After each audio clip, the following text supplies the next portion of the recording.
Here is a quick story of how I repaired this beautiful doily. So this lovely doily is my husband's friend's doily that was made over 60 years ago, about 55, 60 years ago, by a family member of hers. And as you can see, because it's so old and it has been around the block a few times, the very last row of the doily was just falling apart. You can see me here pulling out the stitches and the thread literally snapping on me every couple of stitches. And the other thing that was a little bit tricky about taking out the last row was that the thread was actually held double. So you can see two separate threads here. I'm trying to pull out of the stitches, being careful and very gentle, because honestly this thing was firstly very precious to the person, and secondly very old. So as you can see, I pulled on the thread and it just kept snapping on me. So once I got a good run of pulling out a few stitches at a time, one of the threads would snap, and then I would have to go back to just trying to grab the two threads at the same time to make it a little bit easier to pull out.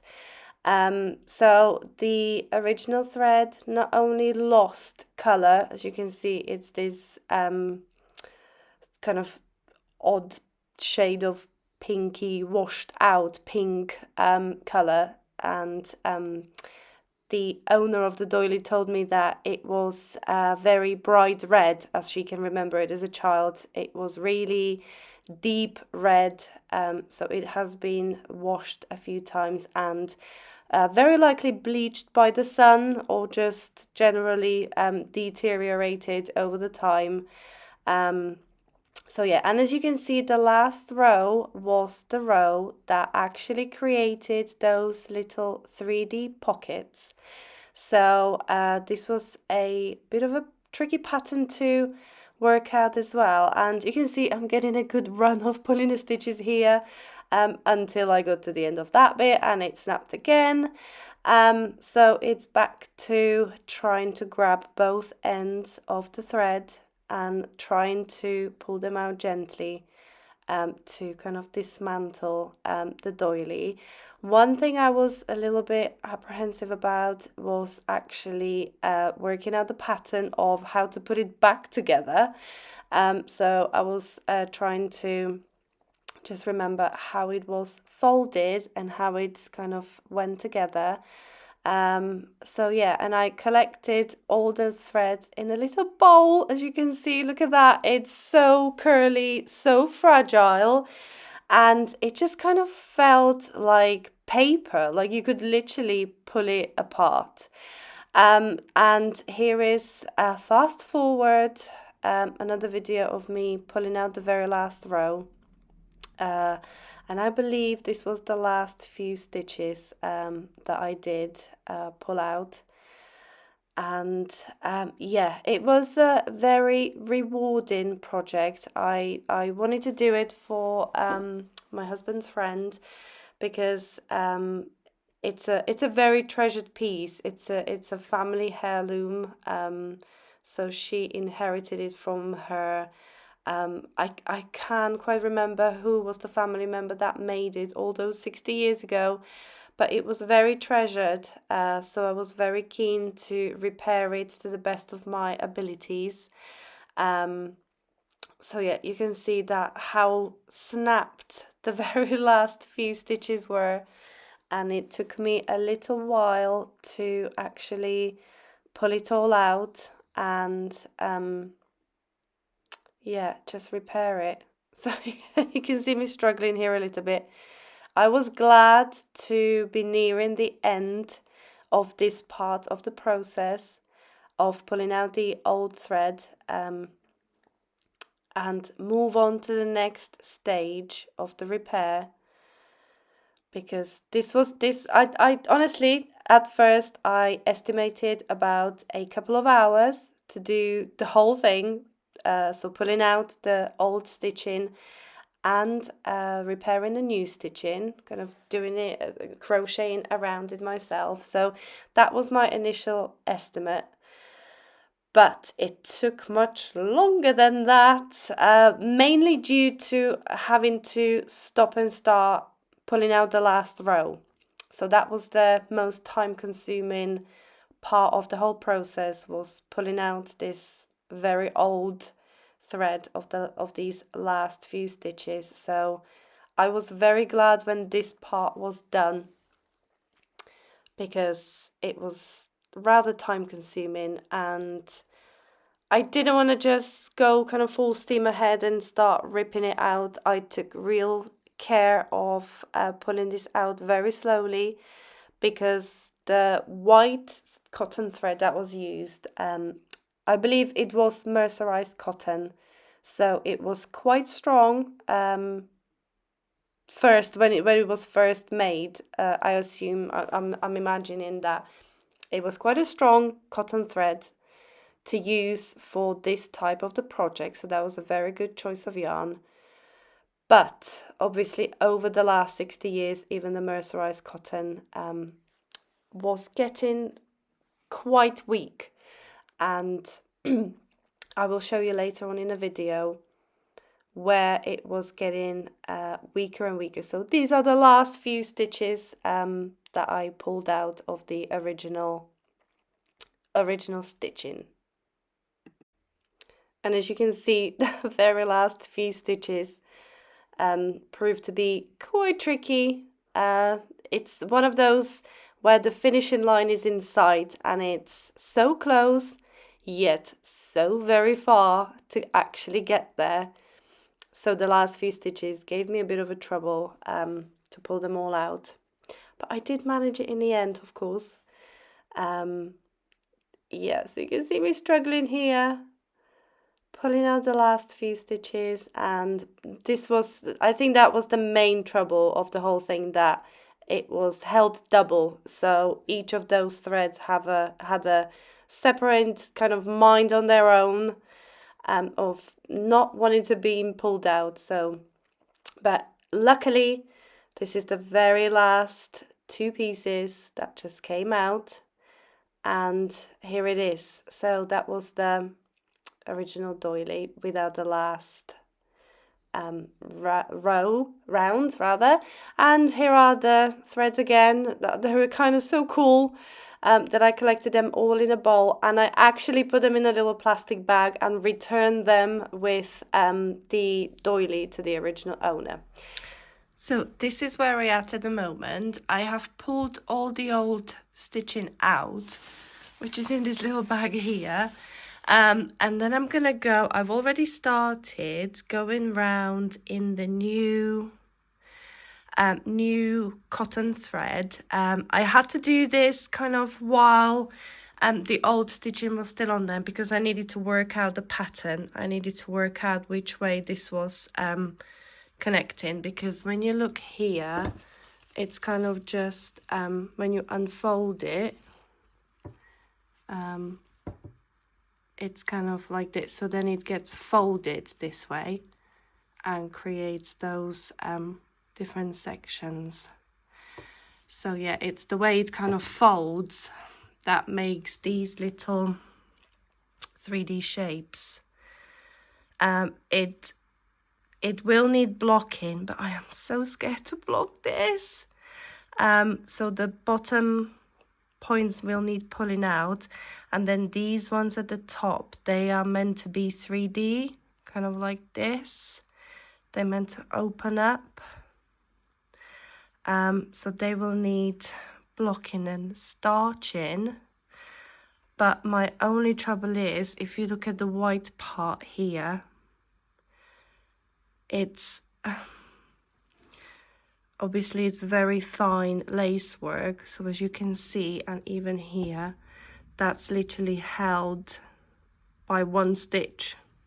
So all these points are held by one stitch, and so are all these points held by one stitch. So if I really want to block it, I will need to stretch it quite dramatically just to block these points out, and then starch these parts. So I'm slightly scared to do that because it's super fragile. Even the white, I don't think it will withstand a firm blocking. So I might just give it a gentle block, which obviously won't have the desired effect. But yeah, I'm using this is DMC cotton pearl thread. This is color 321, so it's a kind of really nice red. And I've already used one to go kind of I would pretty much say I have gone around halfway, and I've only used one so far.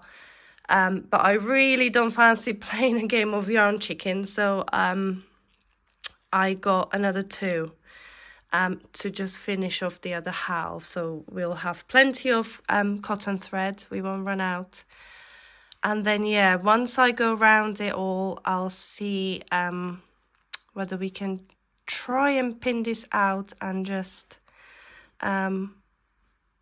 put it into kind of the original look.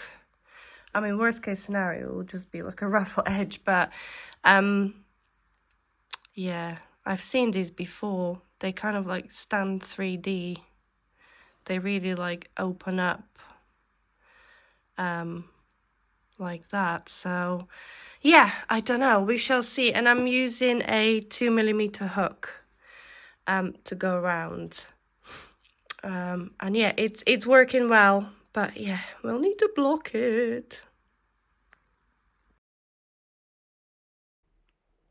And this is actually where I continued working on the pattern. So at this point, I actually worked out how to crochet around it to replicate the little connections between the separate points, because the way it was connected and folded over actually created like a 3D shape pockets all the way around the doily, which I will show you later on in the video because they needed blocking, but I had a little trouble with the blocking, but we'll get to that in a minute. So as you can see, it's just plain single crochet stitch. There is no crazy stitches involved here, so it was just a plain single crochet stitch. And here I'm using 2mm hook, I believe, to crochet around it. So you got to 10 stitches away from the corners, from the point, and then I had to count 10 stitches from the two kind of corners back, and insert the hook through there and pull the loop through the 10th stitch away. So it's 10 stitches from either side, and as you can see, that created the 3D shape. And then I worked one single crochet into each stitch all the way up to the corner point again, and then worked the other side down. So it was a very interesting pattern, I have to say. When I first looked at it, I was like, oh my God, how did they do this? This is going to be way too complicated. I'm going to have no idea what to do. And to be honest with you, I was kind of glad that that it kind of stayed folded the way it was, that it didn't go completely flat, because as you can see, the folds stayed where they were. And this was a great guide on giving me a great guidance on how this doily was folded and how those 3D shapes were created in the first place. So obviously, not having the original pattern, I couldn't have done it without those folds.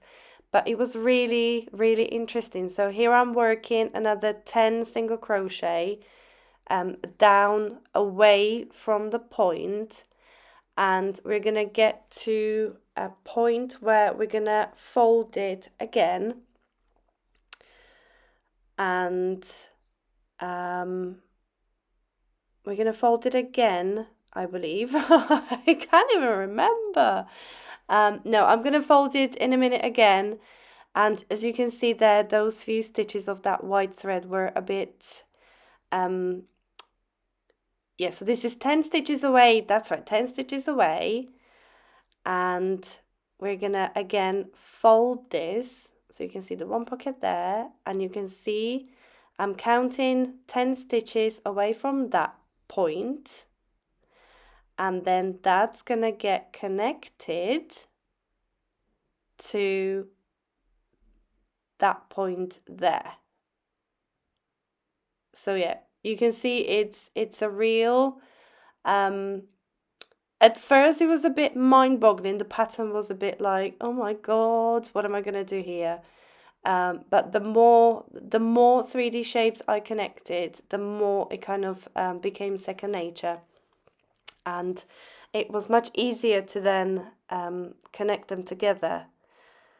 And I believe I'm gonna work all the way past the point, and then we're gonna connect it to at the front. So there was like a connection made at the back, so you create the bottom 3D shape. There we go. And a point where you connected it at the back, at the front, to create these little 3D pockets. It was a really, like I said, it's a really interesting pattern, and one I haven't come across before, and it taught me a lot actually of how you can make a flat crochet fabric, how you can connect it in different ways to create a different 3D shapes. So that was really interesting to give this a go. So it wasn't only helping my husband's friend, but it was also kind of learning something new, because that's the great way about crochet, that you can always learn something new. And yeah, it's never too late to learn, and I don't think you'll ever learn everything that there is to know in crochet or in any other craft. So that's the beauty of it. And that's it, right? 10 stitches away from the point again, and here we go. That's how it folds, and you're going to connect, count 10 stitches away from that point and connect it together to the other 10th stitch there, and that creates the little pocket at the front and a slip stitch to secure it. So yeah, this was really, really interesting. I enjoyed working on it. It was little stitches, tiny hook, really thin thread, so it was very different to what I normally do and what I normally crochet. So it was a really great make to give it a go.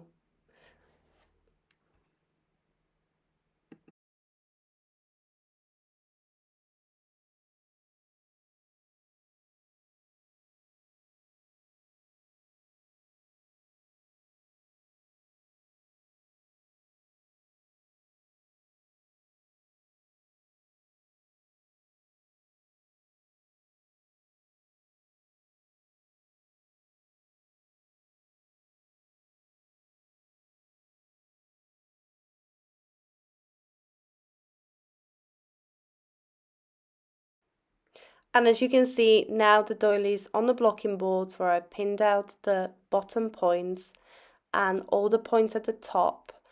But I did it very gently. Obviously, it would have needed much firmer blocking to really stretch it out and to really make it stand out. But I really didn't want to risk ripping the white part, because as you can see there in the middle, it's kind of held by one single stitch, one single chain stitch. So I tried to secure it as much as I could. and not block it as firmly as it would have needed it, but it was a great result anyway, and very well received by the owner, so she was very pleased.